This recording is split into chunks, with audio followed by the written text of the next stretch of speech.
rasional, pola pikir dalam rangka mencari kebenaran, kita bukan hanya mengambil kesimpulan. Contoh, dengan adanya ilmu pengetahuan yang berasal dari filsafat, kita sudah mulai memetakan di bulan-bulan mana terjadinya hujan dengan intensitas tinggi. Di pukul berapa akan terjadi hujan lebat. Pada daerah dan area-area mana kita bisa memprediksi akan terjadinya hujan lebat, hingga daerah-daerah mana yang akan menjadi akibat terdampak dari hujan tersebut, yaitu banjir. Nah, itu berawal dari filsafat. Bagaimana kita mencari kebenaran?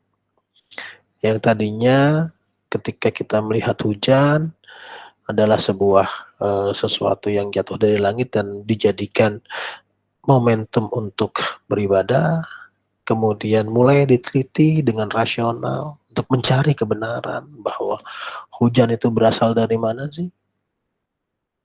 Apa penyebabnya hujan? Gitu loh. Mulai manusia dengan segala rasional yang tadinya mencari kebenaran secara filsafat, mulai dengan ilmu. Gitu. Mulai filsafat-filsafat itu, anggapan-anggapan tersebut itu dibuktikan, kemudian dicari data-data yang sahih, data-data yang valid sehingga menjadi ilmu, sehingga bisa memudahkan kita. Sehingga kita bukan hanya sekedar mencari kebenaran, tetapi memanfaatkan. Bukan hanya mencari kebenaran bahwa hujan itu turun dari langit, tapi hujan itu adalah proses. Proses dari mulainya air yang menguap di laut, tersimpan di dalam awan, terbawa angin, gitu loh, sampai jatuh ke tanah lagi. Bahkan dengan segala macam turunan dari pengetahuan atau ilmu, itu bisa memprediksi di mana hujan itu akan turun dan bahkan bisa memindahkan hujan atau kita bisa membuat hujan.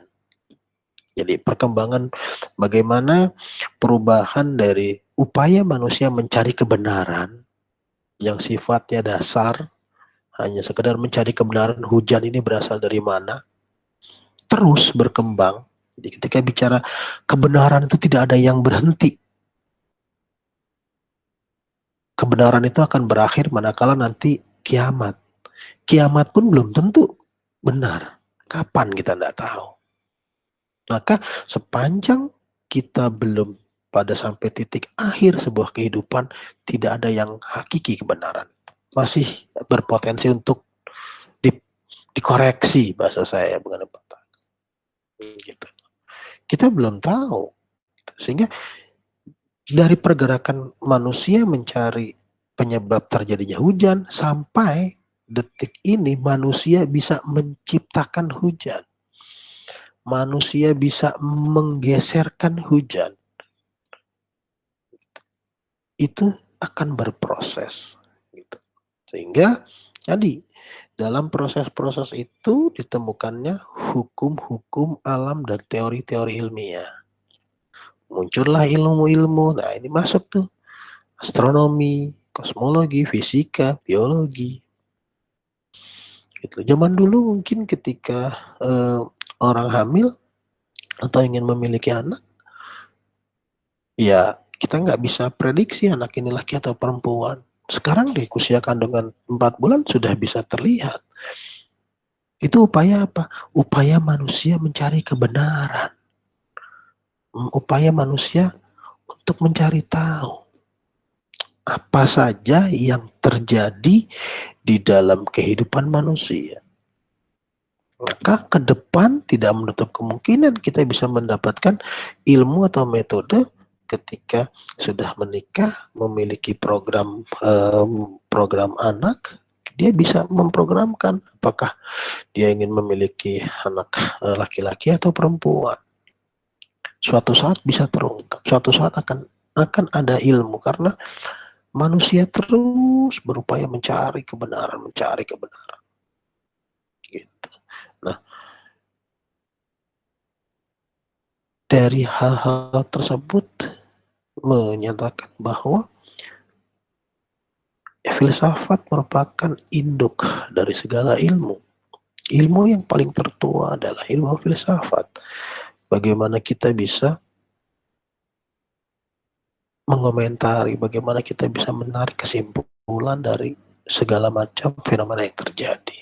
Nah, kita berangkat ke slide selanjutnya tentang pengertian filsafat. Sampai di sini ada yang ditanyakan? Nah ya Pak, Ya, silakan. tadi disebutkan oleh Bapak bahwa filsafat adalah bagaimana upaya manusia mencari kebenaran. Ya. Nah, kemudian seiring berkembangnya kebenaran itu, manusia masih terus mencari kebenaran-kebenaran lainnya yang lebih lagi. Nah, Baik. jadi sebenarnya sifat dari kebenaran yang dicari dalam filsafat itu relatif apa absolut sih Pak? Bicara kebenaran di dalam filsafat itu relatif. Bagaimana kita melihat sudut pandangnya, bagaimana nanti kita lihat dari cara mencari kebenaran itu. Jadi setiap manusia memiliki kesempatan, memiliki sudut pandang yang berbeda-beda, memiliki cara yang berbeda-beda dalam berupaya mencari sebuah kebenaran. Gitu. Jadi misalkan Wahyu dari rumah di daerah Bogor umpama ingin ke kampus UPN di Pondok Labu, apakah menggunakan motor, apakah menggunakan kereta api atau mobil atau moda transportasi yang lain, itu menurut Wahyu benar dalam rangka apa? Mencapai tujuan ke kampus. Andai kata yang rumahnya di Bogor bukan Wahyu, Aska juga, atau Sasti juga, atau Baihaki juga. Mereka ada yang menggunakan motor, ada yang menggunakan sepeda, bahkan benar juga. Jadi relatif. Dan kebenaran itu akan terus dibayang-bayangi oleh fenomena-fenomena baru. Misal, sekarang kita sedang berpolemik tentang bumi itu datar atau bumi itu bulat. Masing-masing memberikan bukti-bukti secara rasional. Nah, bicara kebenaran kan relativitas itu. Sampai kedua bukti itu bisa disejajarkan, kemudian diambil kesimpulan bahwa mana yang paling benar. Jadi di dalam filsafat bicara kebenaran sifatnya relatif. Gitu ya. Baik Wahyu ya.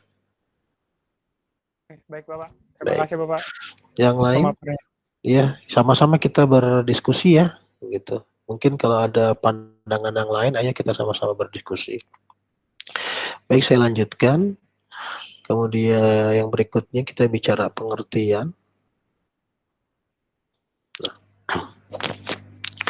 Nah, di sini secara etimologis bahwa filsafat berasal dari Yunani, bahasa Yunani, filosofia, yang terdiri dari kata philen, cinta, atau sophia yang berarti kebijakan. Sehingga filsafat berarti cinta akan kebijakan dalam arti yang sedalam-dalamnya, yaitu seorang filsuf adalah pecinta atau pencari kebijakan. Kebijakan ini kan relatif juga.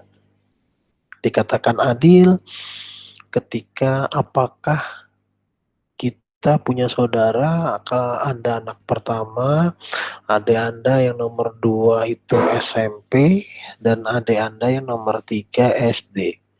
Dikatakan bijaksana itu apakah setiap bijaksana dan adil itu apakah setiap hari diberikan uang jajan dengan jumlah yang sama? Dikasih 50.000? Tidak. Tapi kan itu bisa dikatakan kebijakan orang berbeda-beda menyikapi. Uang 50.000 untuk Wahyu umpamanya sangat cukup atau pas-pasan sehari untuk kamu, untuk biaya transportasi ke kampus.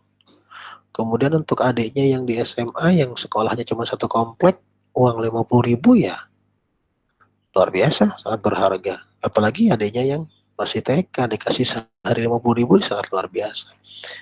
Apakah konsep kebijaksanaan itu bisa dipukul rata? Apakah konsep kebijaksanaan itu hanya bisa diukur dengan materi? Kan berbeda-beda orang menyikapi. Kita bicara filosofi adalah kita mencoba tadi mencari kebenaran dengan versi yang kita pakai. Dan filsafat sebagai sikap adalah, nah ini sikap untuk menyelidiki secara kritis, terbuka dan toleran. Pahami ya, kritis artinya kritis. Ini kita kadang-kadang salah membedakan ketika bicara pikiran kritis, pikiran radikal itu sama sebetulnya. Tapi kadang-kadang kita suka menyalahgunakan bicara radikal, paham radikal. Padahal pikiran kita radikal. Kita mau makan Indomie. Di atas Indomie itu dikasih, kita bayangkan, kita memikirkan bahwa saya ingin makan Indomie yang di atasnya diberikan kornet, diberikan taburan keju, diberikan wortel dan lain sebagainya. Itu sudah radikal tuh pikiran seperti itu. Kenapa? Keluar dari standar. Kritis juga kita bisa melihat bagaimana kritis, tapi kita harus melihat filsafat sebagai sikap adalah bagaimana kita memiliki sikap yang kritis, terbuka. Gitu loh. Artinya terbuka juga apa yang kita lakukan, apa yang kita pikirkan, kita harus terbuka dengan lingkungan. Selain terbuka, kita juga harus toleran, menghargai dan memberikan toleransi terhadap pemikiran orang. Karena tidak semuanya orang menikmati mie instan dengan kornet itu dianggap mie instan terenak. Gitu loh. Kita harus toleran. Ketika kita toleran, kebenaran itu menjadi relatif yang dikatakan Wahyu tadi. Dan selalu bersedia meninjau suatu problem dari setiap sudut pandang. Karena apa dikatakan itu bijaksana, maka itu dikatakan filosofi. Begitu. Jadi ketika bicara filsafat sebagai suatu sikap, bagaimana kita bisa menempatkan kritis kita, bagaimana kita bisa menempatkan radikal pikiran kita, pikiran saya katakan radikal, kan begitu loh, secara terbuka dan toleran. Kemudian juga kita harus bisa melihat pola pikir yang lain. Tuh ya. Nah, tadi bicara tentang pengertian secara etimologi, filsafat itu secara sikap, nah ini secara metode. Jadi filsafat itu sangat luas ya, bukan hanya kita secara etimologi menjadi orang yang lebih bijaksana, tetapi juga kita harus tadi secara sikap, metodenya, bagaimana kita berpikir, mencari cara.